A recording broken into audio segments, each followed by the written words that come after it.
As state legislators in California return to the Capitol in January, there's little question the issue of poverty will be high on the agenda. Legislative Democrats have been dismayed that the governor held the line on new social welfare spending last session and are eager to step up public funding for new and existing programs. And news reports suggest a major new anti-poverty initiative, backed by some charitable organizations, already is garnering serious donations. Expect poverty to be big this year. Even legislative Republicans haven't resisted too much.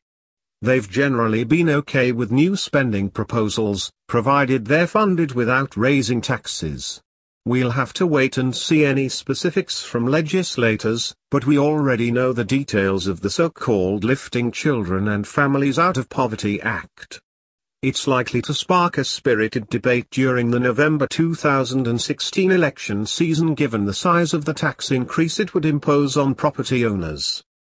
That initiative is one of several possible tax hike initiatives on the ballot, and proponents appear ready to start collecting signatures.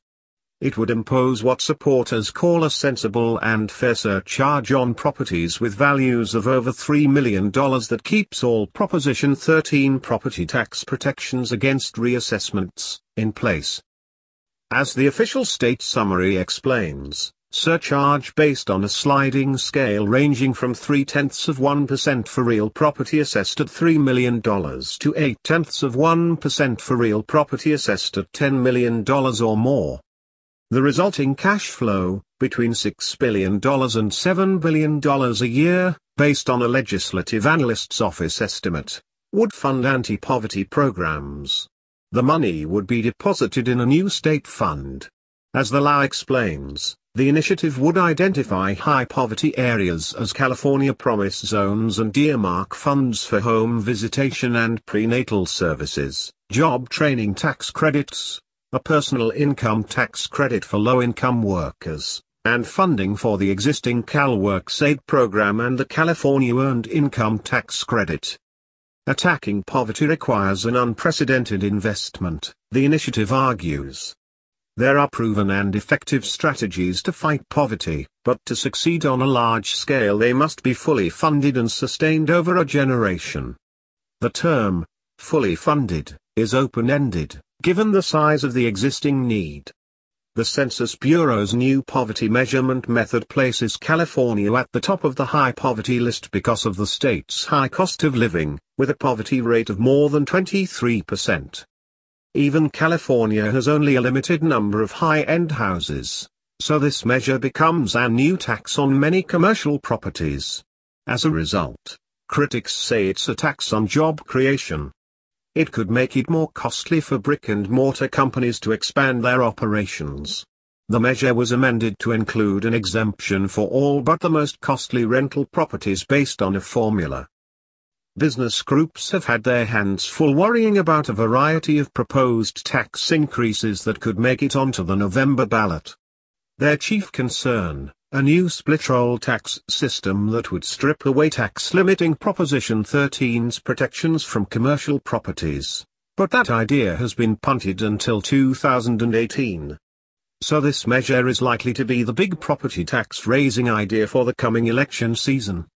Opponents are still analyzing the details, but we can expect a vigorous snow campaign. Supporters need more than 585,000 signatures to qualify it for the ballot.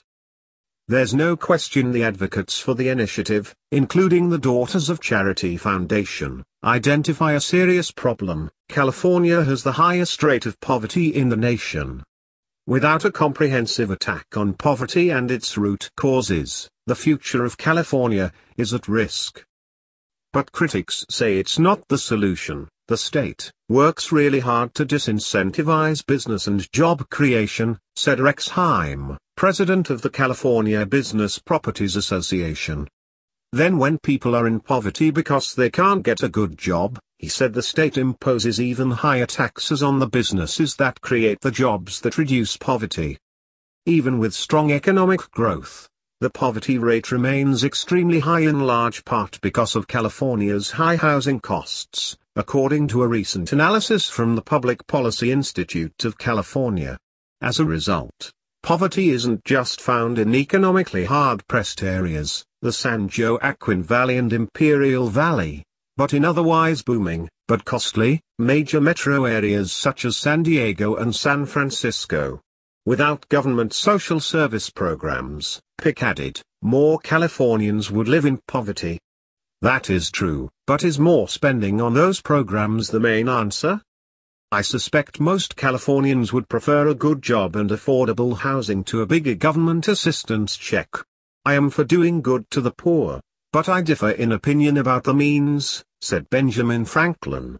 I think the best way of doing good to the poor is not making them easy in poverty, but leading or driving them out of it. It would be a step forward if Franklin's point will at least be raised as California leaders embark on yet another anti-poverty campaign.